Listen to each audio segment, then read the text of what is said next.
Let's watch this cop shoot her reflection in the mirror, and then we'll talk about why she did that.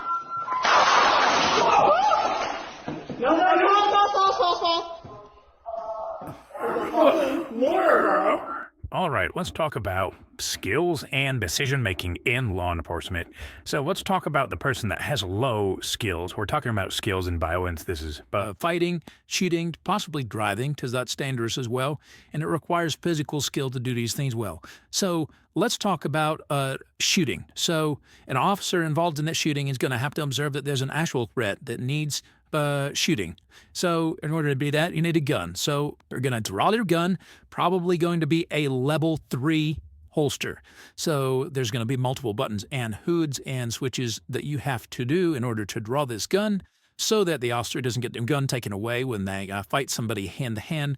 So they defeat the holster, draw a gun. Now they have to build a grip on the gun so they can shoot multiple rounds and control it. So after this, they have to align the sights on the threat.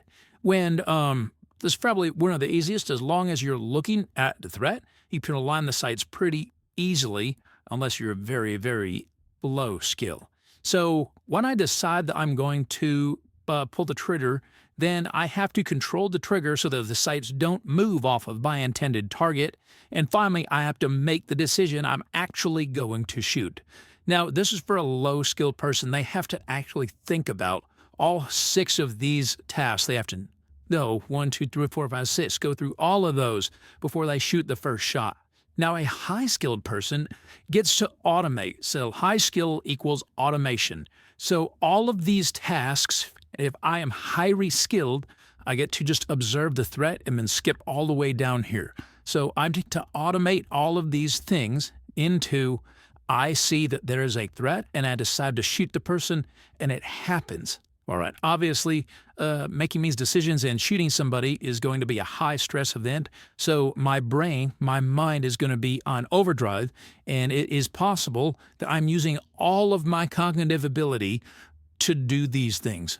So if I'm the high-skilled person over here, because I'm allowed to automate a lot of the tasks that we talked about earlier, maybe only 25% of my total mental load is taken up by actually gripping a gun, aligning sights, making sure their sights are on bad guy, and making sure I don't remove the gun when I press the trigger.